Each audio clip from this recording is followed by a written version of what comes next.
सनातन धर्म का सबसे बड़ा रक्षक कहे जाने वाले हिंदू संगठन शिवसेना के प्रमुख उद्धव ठाकरे ने ऐसा बयान दिया है जिसकी चारों तरफ घोर निंदा हो रही है। उन्होंने साफ तौर पर कहा है कि अयोध्या में बने राम मंदिर के उद्घाटन पर जब बड़ी संख्या में हिंदू समाज के लोग पहुंचेंगे तो गोधरा जैसी घटना को अंजाम दिया जा सकता है। यानी कि उन्होंने गोधरा जैसी घटना होने की आशंका जताई है।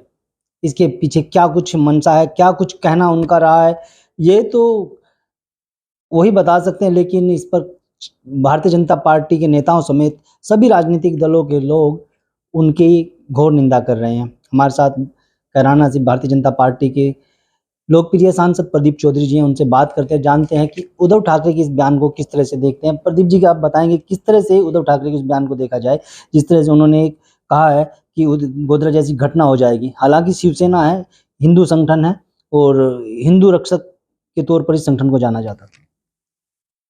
एक बहुत ही बचकाना बयान है और भ्रमित करने वाला भी बयान है और बड़ा ही बिना सूझबूझ के दिया गया बयान है।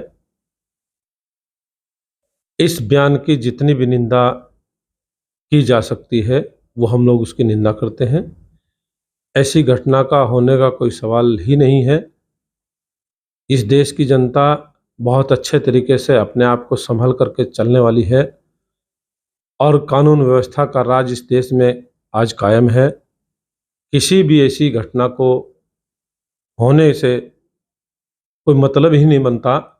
मैं समझता हूं कि जिस प्रकार से उद्धव ठाकरे जी ने के द्वारा ये बयान दिया गया है वो अपने बयानों को वापस लें और इस प्रकार के बचकाना बयान देने से वो सावधानी बरतने का काम करें और लोगों को भ्रमित करने का काम न करें, क्योंकि वो एक ऐसा गठबंधन जो घमंडिया गठबंधन है उसका हिस्सा है और उसके हिस्से के लोग क्या क्या बयानबाजी करने का काम कर रहे हैं ये इस देश की जनता जान चुकी है। यूपीए का पहले उनके नाम से ये गठबंधन चल रहा था। यूपीए के नाम से ठप्पा ऐसा लग चुका है कि वो भ्रष्टाचार के नाम से लिप्त रहे हैं। किस प्रकार की स्थितियां यूपीए ने अपने समय में पालने का काम किया है और किस प्रकार से लोगों का विश्वास यूपीए की तरफ से उठा वाला, और उन्होंने यही बात सोच करके इस गठबंधन का नाम बदल करके जो रखा है वो इसीलिए रखा है ताकि लोग विश्वास करने का काम कर लें। लेकिन ये विश्वास लोगों का, चाहे वो इंडिया गठबंधन के नाम से नाम रख लें और चाहे वो यूपीए के नाम से रख करके चलें, लेकिन किसी भी प्रकार से गठबंधन के उस प्रकार के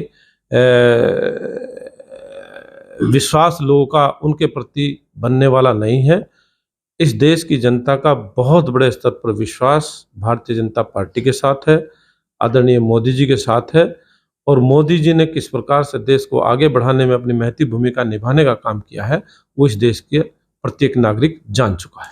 अगर हम पीछे हटे 1992 में जब बाबरी मस्जिद यानी अयोध्या में जो मस्जिद थी, राम मंदिर का मामला था, बाबरी मस्जिद तब तोड़ी गई थी। शिवसेना के सैनिकों ने बढ़ चढ़कर सबसे ज़्यादा हिस्सा लिया था। सबसे ज़्यादा वहाँ पर शिवसेना कार्यकर्ता वहाँ पहुँचे थे सेवागार के तौर पर, और आज शिवसेना के ही प्रमुख इस तरह का बयानबाजी करते हैं, तो किस तरह से देखा जाए इसको? बड़ी चिंता का विषय है।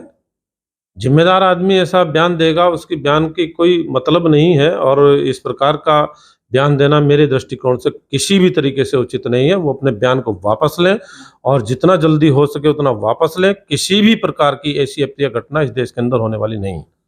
कहीं ना कहीं देखा जाए तो जो इंडिया गठबंधन है वो बौखलाया हुआ, उस बौखलाहट के जरिए अब इंडिया गठबंधन से जुड़े लोग इस तरह की बयानबाजी कर रहे हैं। नहीं, कुछ लोग ऐसे हैं, कुछ जानबूझ करके ऐसे बयानों को आगे बढ़ाने का काम करते हैं। तो पॉपुलरिटी पाना चाहते हैं तो पॉपुलरिटी इस प्रकार से नहीं मिलेगी। जो लोग दूसरे लोगों को कमजोर करने की कोशिश करते हैं या इस तरीके का दिमाग लगा के काम करते हैं, उनके प्रति विश्वास कायम नहीं होता। सजगता से और बड़े अच्छे तरीके से काम इस देश के लिए करने वाले व्यक्ति के लोग, यानी सस्ती लोकप्रियता हासिल करने, सस्ती लोकप्रियता, बिल्कुल आपने सही बोला है। सस्ती लोकप्रियता हासिल करने के लिए बचकाने बयान देने का काम किया जाता है और छोटी छोटी हरकतों को बड़ा बनाने का काम किया जाता है। ऐसी हरकतें ये देश के लोग बर्दाश्त करने वाले नहीं। महाराष्ट्र में जब सरकार गिरी, अब शिंदे जी मुख्यमंत्री बने, तो कहीं न कहीं इसी तरह की बयानबाजी का खामियाजा उनको भुगतना पड़ा। और वो बिल्कुल हुआ है, इस देश की जनता, वहाँ महाराष्ट्र की जनता ने सब लोगों के सामने इस प्रकार का परिणाम देने का काम किया है। लोगों का विश्वास उन लोगों से उठा है, भारतीय जनता पार्टी के प्रति लोगों का विश्वास बनता जा रहा है और भी आगे आने वाले समय में बड़ा ही देखने को मिलेगा और बड़े ही अच्छे तरीके से विश्वास देखने को जनता का मिल रहा है और आने वाले समय में फिर से बहुत बड़े संख्या में, बहुत बड़े बहुमत के साथ इस देश के अंदर भारतीय जनता पार्टी के प्रति विश्वास मिल रहा है। G20 के सवाल पर बात करें तो G20 का यहाँ पर आयोजित किया गया, मोदी जी की अगुवाई में सफलता यहाँ पर मिली है। कहा जाए तो विश्व गुरु की उपाधि एक तरह से देखा जाए तो भारत ने हासिल की है। तो G20 को किस तरह से देखते हैं, क्योंकि तमाम देशों के प्रतिनिधि यहाँ पर पहुंचे।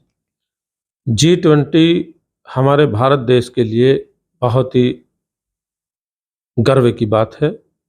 G20 की अध्यक्षता मिलना ये भी हम लोगों के लिए गर्व की अनुभूति कराने वाला समय है। आदरणीय मोदी जी ने जिस प्रकार से देश को आगे बढ़ाने में अपनी महती भूमिका निभाने का काम किया है और G20 20 देशों का, विकसित देशों का समूह है और समूह में बहुत बड़े बड़े देशों के राष्ट्राध्यक्ष यहाँ पर इस G20 की कार्यक्रम में उपस्थित रहे हैं। बहुत अच्छे तरीके से कार्यक्रम का आयोजन हुआ और बहुत अच्छे तरीके से लोगों ने उसमें भागीदारी करने का काम किया है। सरकार बनी थी, 10वें स्थान पर आर्थिक तंत्र के रूप में देश को देखा जाता था, वहाँ से छलांग लगा करके 5वें स्थान पर टॉप के 5 देशों में देश की आर्थिक तंत्र को आज गिना जाने लगा है। ये सब हमारे देश की तरक्की की ही बदौलत संभव हो पाया है, देश की योजनाओं की बदौलत ही संभव हो पाया है, मोदी जी के कार्यक्रमों के द्वारा, योजनाओं के द्वारा संभव हो पाया है। जिस प्रकार से तेजी से गति देश ने पकड़ी है और हम लोग आशा करते हैं आगे आने वाला जो 2024 के बाद का समय होगा वो हमारे देश के लोगों के लिए और भी महत्वपूर्ण समय होगा, क्योंकि उस समय का कार्य हम लोगों के लिए और भी देश को आगे बढ़ाने वाला होगा। टॉप की आर्थिक स्थिति को अगर देखने की बात करें, टॉप के 3 देशों में हमारा देश शामिल हो सके, ऐसा लक्ष्य लेकर के हमारी भारतीय जनता पार्टी की सरकार आदरणीय मोदी जी के नेतृत्व में काम कर रही है और इस लक्ष्य को हासिल करने के लिए पूरी तत्परता से, तैयारी से काम कर रही है। G20 के बाद एक मामला खूब चर्चाओं में आया हुआ है, इंडिया वर्सेस भारत। आप किसके कैटेगरी को चुनेंगे, भारत को या इंडिया को? देखिएगा, ये सब हम लोग भारत के वासी हैं और भारत के नाम से ही हम लोग जाने जाते हैं। इंडिया की कल्चर अपने अलग तरीके की रही है, लेकिन मैं मानता हूँ कि भारत हम लोगों के लिए बहुत ही सौभाग्य की बात है और भारत के नाम से हम सब लोग देशवासी बड़े प्रसन्नता महसूस करते हैं। अगर हम उत्तर प्रदेश यानी पश्चिमी उत्तर प्रदेश में आए तो यहाँ पर राजनीतिक स्तर पर काफ़ी उठक पटक हो रही है। इमरान मसूद की हम बात करें तो इमरान मसूद को कहाँ देखते हैं आप, क्योंकि कांग्रेस से सपा से बसपा में और बसपा से अब वो बाहर निकाल दिए जाते हैं, अब उसके वो कोई नया विकल्प ढूंढ रहे हैं। वो समय समय पर अपने ठिकानों को ढूंढने का काम करते रहते हैं, इसमें हम क्या बताएं, ये उनका अपना इंडिविजुअल मामला है। वो कहीं लंबे समय तक टिक पाना उनके लिए आसान काम नहीं हो, तो लगातार वो उछल कूद और भागदौड़ करने का काम करते रहते हैं और उनकी कार्यशैली में शामिल है। तो इमरान मसूद का कहना है कि वो कैराना लोकसभा क्षेत्र में मीटिंग करते हैं, वहाँ के लोगों को आश्वासन दे रहे हैं कि कैराना से लोकसभा चुनाव लड़ेंगे। सहारनपुर में मीटिंग करते हैं तो सहारनपुर से चुनाव लड़ने का दावा कर रहे हैं। वो कहीं से भी चुनाव लड़ने, किसी भी पार्टी से चुनाव लड़ने, पिछले कुछ चुनाव का जो परिणाम आता रहा है, सेम उसी तरीके का परिणाम आने वाले समय में उनके लिए आएगा। बहुत बहुत धन्यवाद MP साहब। ये थे हमारे साथ कैराना से भारतीय जनता पार्टी के सांसद प्रदीप चौधरी, जिन्होंने न्यूज़ 14 टुडे से बातचीत में साफ कर दिया है कि जो G20 है, G20 की इस बैठक के बाद भारत विश्व गुरु बनने जा रहा है और विश्व गुरु बनने के बाद तमाम वो चीज़ें निकल कर सामने आएंगी जब देश विकसित होगा, हर शहर स्मार्ट सिटी बनेगा, हर शहर में वो तमाम सुविधाएं होंगी जो विदेशों में देखने को मिलती है। अगर आप ये खबर फेसबुक पर देख रहे हैं तो वीडियो को लाइक करके पेज को फॉलो करें। इसके अलावा अगर आप इस खबर से यूट्यूब के जरिए जुड़े हैं तो चैनल को सब्सक्राइब करके बेल आइकन दबाना बिल्कुल ना भूलें। नमस्कार।